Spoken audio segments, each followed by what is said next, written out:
2-minute heads up, so 2 minutes, and then it should start.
All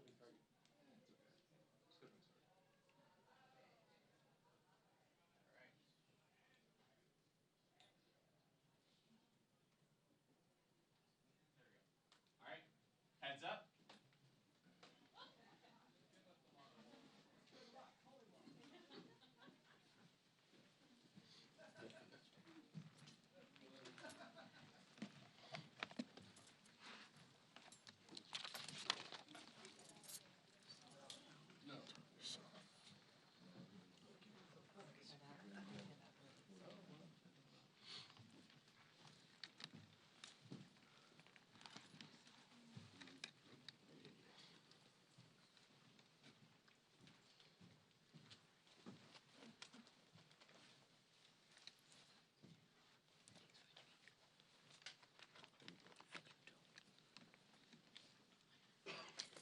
Good morning, and thank you all for joining us.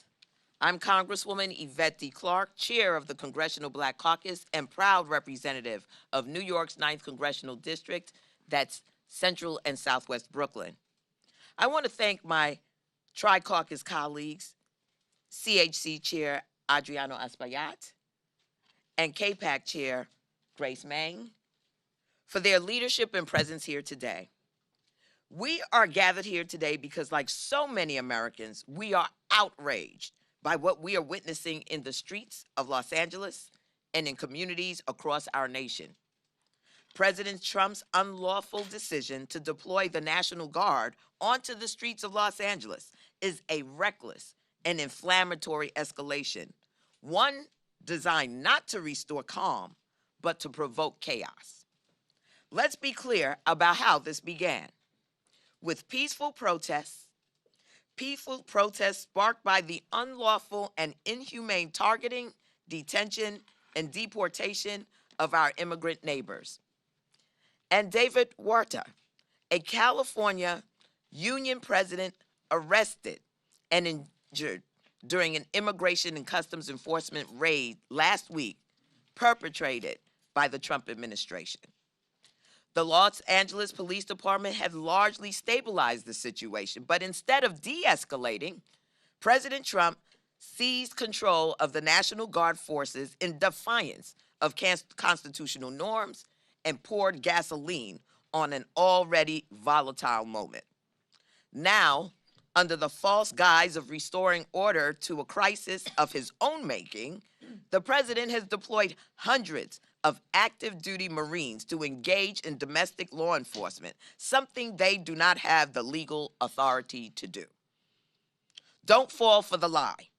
This is not about protecting public safety. It's about stoking fear and silencing peaceful dissent. It's about turning us one against one another. This is a direct attack on civil rights, due process, and our democratic norms, targeting Black and communities of color. Perhaps the most sobering truth is this. For Donald Trump, Los Angeles is only the beginning. If this president is willing to send military troops into an American city over peaceful dissent, we must ask, what happens next? What American community will be next? In a matter of weeks, maybe days, another contrived crisis could bring the armed forces to more of our communities. This presence won't be to defend our freedoms, but to instill fear. That has always been his goal, to make every Black, Latino, Asian, and immigrant community, or any American who would dare to speak out against him, afraid. From threatening to arrest a sitting governor to hinting at martial force against civilians, Trump is not acting like a leader.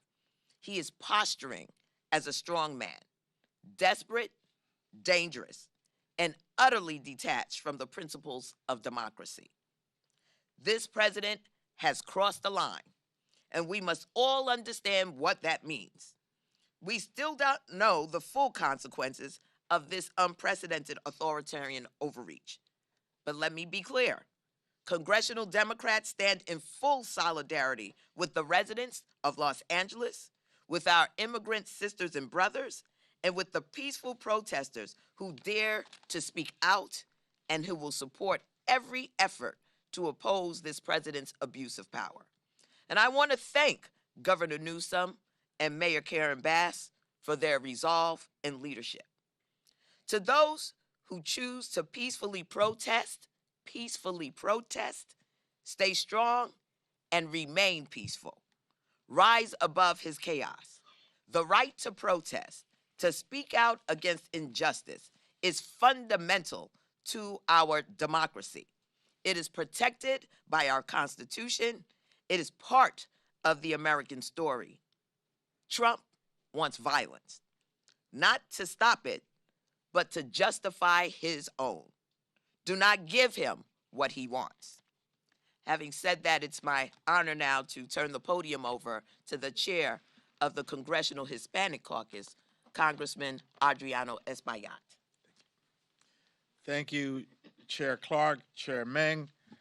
Together we make up the Tri-Caucus, a strong voice in the House of Representatives, that represents many districts that are being impacted by this aggressive action from the White House. So let's turn back and figure out how we got here. President Trump says that he's going to arrest violent criminals and deport them. The fact is, he's going after working people. He's going after moms. He's going after folks that are trying to make ends meet. He's going into a Home Depot to arrest day laborers. He's stopping families on their way to a Houston hospital where 4 children, U.S.-born children, were deported to Mexico with their parents, including a 10-year-old little girl with a cancerous brain tumor that now has no access to the health care that she needs to save her life. That's who he's going after. And he's doing this in an aggressive way. And so that's what got us to this moment where hundreds of people showed up to an ICE facility to protest because they've heard, they got accounts that over 200 people, just like the ones that I described, were being held there. 4 of our members went there and were not allowed in. In fact, chemicals were spilled on the floor. We're asking for a full investigation of that action. And some of them suffering from asthma were impacted by that. I myself was at 26 Federal Plaza on Sunday as people were called in for court dates on a Sunday.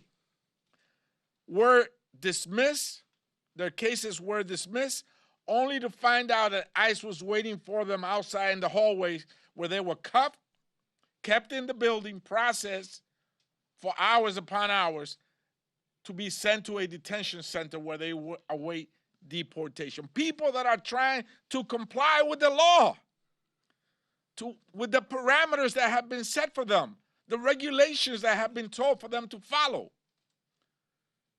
are being trapped in the courtrooms, in ICE offices, as they try to comply with the rules and regulations. That is the state of America today. And that's why people took to the street to protest. And that's why members of Congress went to these ICE facilities to comply with our duties of oversight granted to us by the U.S. Constitution.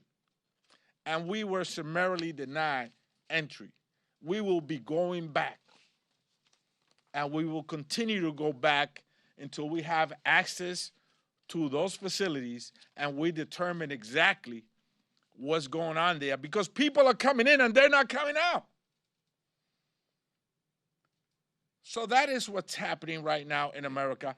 He has militarized Los Angeles. He has deputized local law enforcement with federal powers, dividing people as opposed to bringing the country together. The Tri-Caucus will stand united. We will stand united. We will comply with our constitutional duties of oversight, and we will continue to visit these ICE facilities until we get to the bottom of this. Thank you, and I yield to Congresswoman Grace Meng. Hi, everyone. I'm Congresswoman Grace Meng, chair of the Congressional Asian Pacific American Caucus, or CAPAC. I'm proud to join my Tri-Caucus colleagues here today, chairs Yvette Clark and Adriano Espaillat, to stand up for immigrants and stand against this Trump administration's attacks on our neighbors, our loved ones, and our friends. Like millions of Americans across the country, I'm deeply concerned by the administration's use of aggressive tactics against our immigrant communities. Armed agents have raided schools, workplaces, and homes, terrorizing our neighbors and literally ripping families apart. These stories are heartbreaking. You've heard some of them. A 4-year-old citizen, U.S. citizen, who was receiving treatment for stage 4 cancer was deported after showing up for a routine check-in. And child's birthday party in Texas was raided by federal authorities with flashbang grenades. As a mom, I can't even imagine how traumatizing that must have been for these kids. These are not the criminals the administration claims they are. They are our neighbors, our friends, and loved ones who work hard, pay their taxes, and contribute to our country. The Department of Homeland Security should use its limited resources to address serious national security threats and fix our broken immigration system. Instead, President Trump continues to escalate tensions and even deployed 2,000 plus National Guard troops and 700 Marines to Los Angeles, despite the sitting California governor's objections. This is not about public safety. This is about exerting control and striking more fear in our immigrant communities. Threatening to send troops into neighborhoods, especially against the state governor's wishes, is an abuse of power that will undermine the National Guard's mission, erode trust, and put more people in harm's way. This military action is coming from the same president who refused to deploy the National Guard on January 6th, when there was more violent protests already happening right here. My colleagues and I were trapped in the Capitol while brave law enforcement officers here put their lives on the line to protect us from violent insurrectionists. And I remember getting the message very soon that no, the president will not be sending the National Guard. Let me be clear, Americans have a constitutional right to protest peacefully and to demand justice and due process for their neighbors, especially when the federal government fails to uphold these principles. As members of Congress, we have been exercising our legal authority to conduct oversight of detention centers and demand accountability from the administration. We stand in solidarity with the immigrants who make America great, and our country is made stronger because of them. And we will continue to fight for immigration policies that reflect our nation's values of fairness and dignity for all, not cruelty disguised as law and order. Thank you, and I yield back to Chair Clark. Let me thank all of my colleagues assembled here. This is a representation of our Democratic caucus to a large extent, because indeed, we are a reflection of the constituencies that sent us here to represent them. Having said that, we're open now for any questions you may have. Yes, could you state your name and your publication or outlet? Yes, my name is Annie Shea, and I'm with the Daily Caller News Foundation. We've heard some Democrats say today that they condemn any violence that broke out in LA over the weekend. However, Congresswoman Maxine Waters has said that there's been no violence. She didn't see any violence. There wasn't anything happening in LA. And there's just a bit of a difference in messaging there from what we're hearing from a lot of other Democrats. Is that concerning at all, that difference in messaging or anything of that nature? I think everyone is entitled to their opinion. She's there on the ground and she has her own observations. Any other questions? Yes. I'm Lucy Cox with Fox News. So President Trump and the DoD have sent 700 Marines to LA, but they're needing additional training for domestic situations. So what do you think this says about the decision to send Marines there? Well, I think it's a waste of taxpayer dollars. The governor of the state of California has not requested this, and it's being imposed on his state. Yes. Nick with Politico. I wanted to ask about a post on X last night by Senator Fetterman of Pennsylvania. He said that your party loses the moral high ground when you refuse to condemn setting cars on fire, destroying buildings, and insulting law enforcement. I was wondering if I could get your response to that. Is this helpful for him to be criticizing others in the party? He has a First Amendment right to say whatever he'd like to say. Next. Carrie Pickett with the Washington Times. Now, it's been reported that 14 law enforcement officers so far have been injured in LA rioting, and there have been reports of millions of dollars in property damage. Do you believe, given these statistics, that these protests are peaceful and that they do not constitute an insurrection?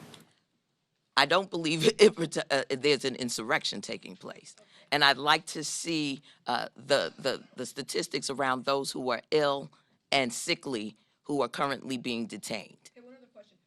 Leader Jeffries recently said that every single ICE agent who's engaged in this aggressive overreach and are trying to hide their identities from the American people will be unsuccessful in doing that, and every single one of them, no matter what it takes, no matter how long it takes, will of course be identified. Do you think that ICE agents should be identified and to the public, and why is the Democrat position is that criminals should remain masked and law enforcement should be unmasked?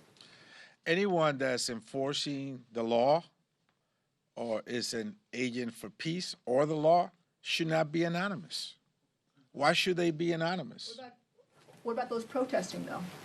I don't believe that anybody should be anonymous, but precisely someone that is enforcing the law, that comes into your house, knocks on your door, should not be anonymous. Their name should be branded in their uniform, and we should be able to identify their face. Absolutely. And just to add to that, how do we know who these individuals are? Any Joe Schmo on the street can now claim to be an ICE agent and harm someone in our communities. That cannot stand. That could not stand.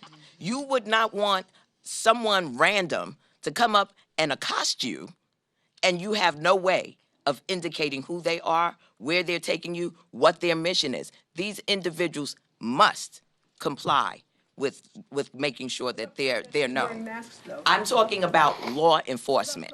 We're talking about law enforcement. Protesters and law enforcement are not on the same level. So to try to equate the two is a false equation. Next. Thank you, Madam Chair. Michael Jones, Once Upon a Hill.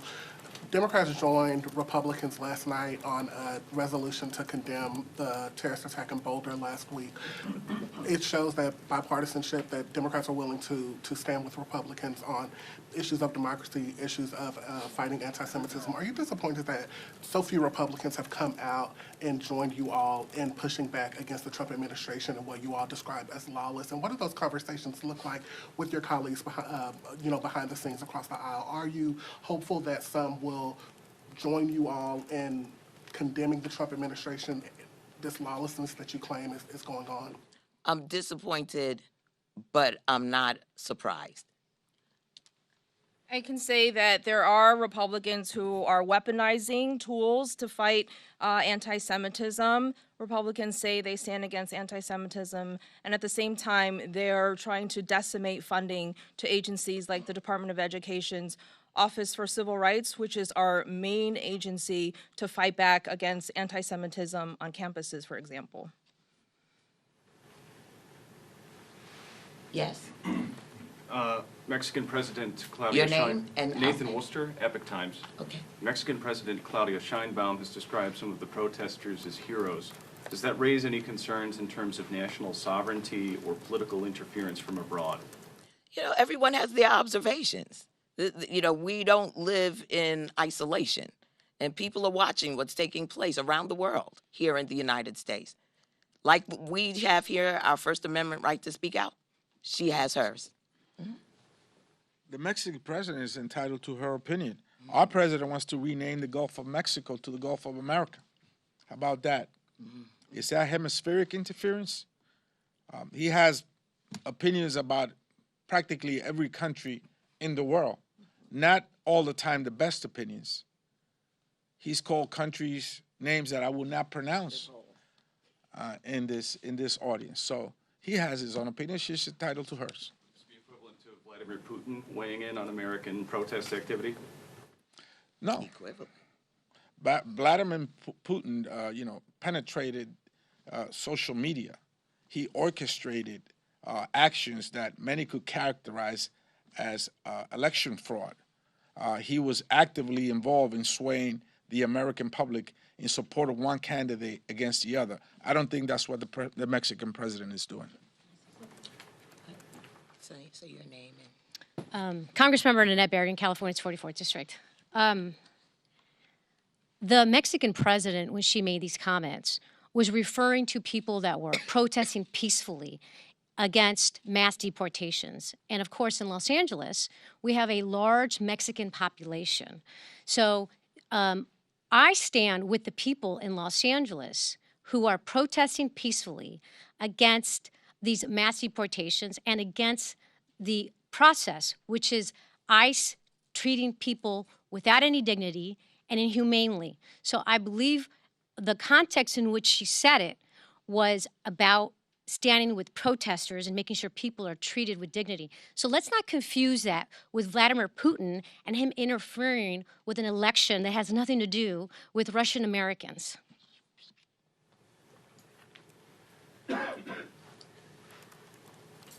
I see you.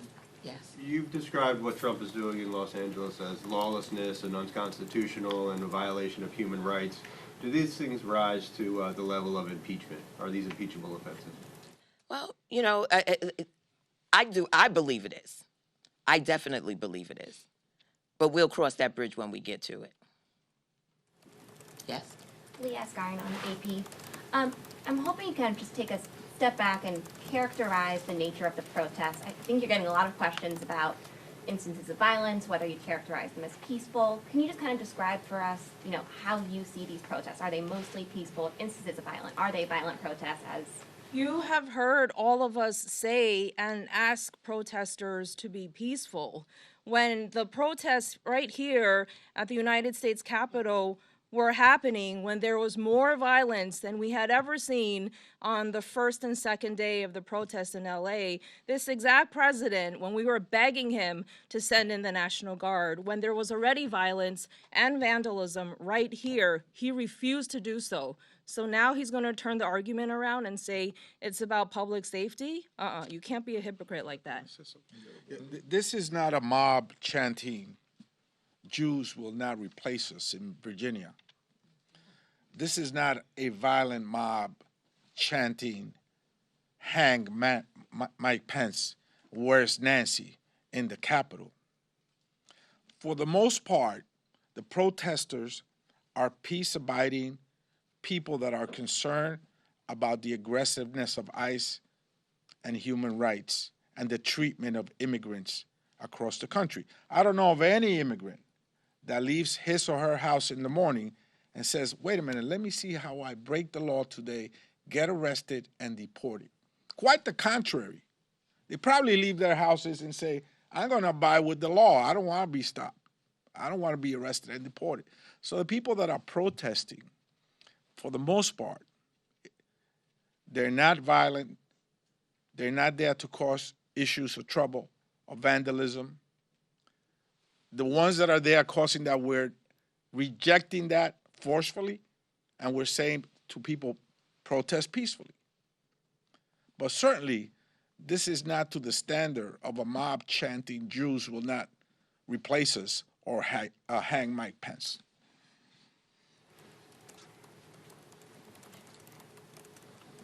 Yes. I'm Julio Chavez with Reuters. Seeing what the response has been in California, what are your thoughts on how counter-protesters may be received here in D.C. On the weekend for the birthday parade? Well, as long as they're peaceful, they have a right.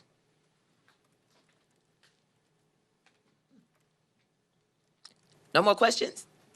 Yes, sir. And what is your name again? Yeah, Jacob Adams, Daily Signal. Immigration was a top issue during the 2024 election, which President Trump won, including the popular vote. Do you worry that the American people want, border enforcement and are not with you on this issue? Well, first of all, the border has the lowest crossings in over the past 10 years right now. So it's not about border crossings.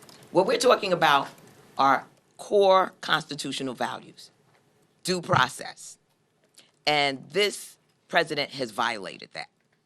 And so, notwithstanding winning an election, I don't believe that any person of goodwill would see what is taking place across this nation and not be concerned about the way that this is being conducted, the violation of human rights, the lack of due process. And we're beginning to see a shift in people who thought one thing about how Donald Trump was going to conduct his immigration policy, which was to go after violent criminals, and are now seeing their neighbors, their congregants, people they work with, being harassed, being disappeared, and being treated as subhuman. All right, we're good. Enjoy the rest of the day, folks.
Telemundo, señor. Telemundo.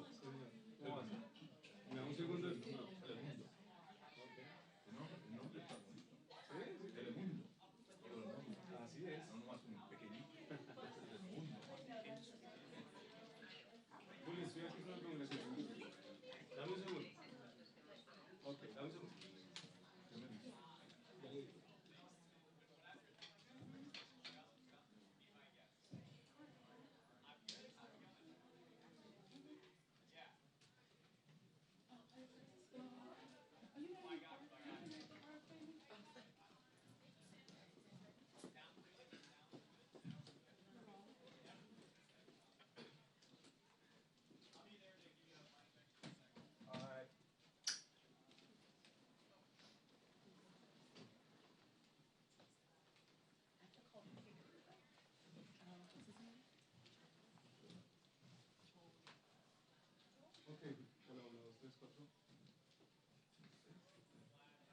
Juli. Listo, pregunta. Buenos días.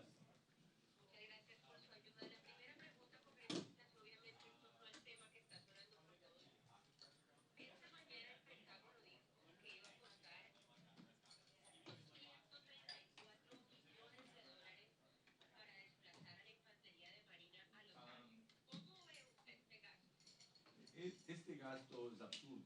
Realmente no se necesitan los marineros ahí ahorita, no se necesitan para nada. Y nomás lo está haciendo porque Trump quiere decir, no, yo soy muy poderoso, ¿verdad? Yo puedo hacer lo que me da la gana. Y la realidad es que no se necesitan. Y este gasto no nomás es un gasto, ¿verdad? Que no es necesario, también es una provocación y todos lo saben.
Look at that, huh? Probably the same place I bought my tie. I like the tie. Look The at that, tie's huh? nice. Let's trade, let's Yeah. trade. I love it, baby.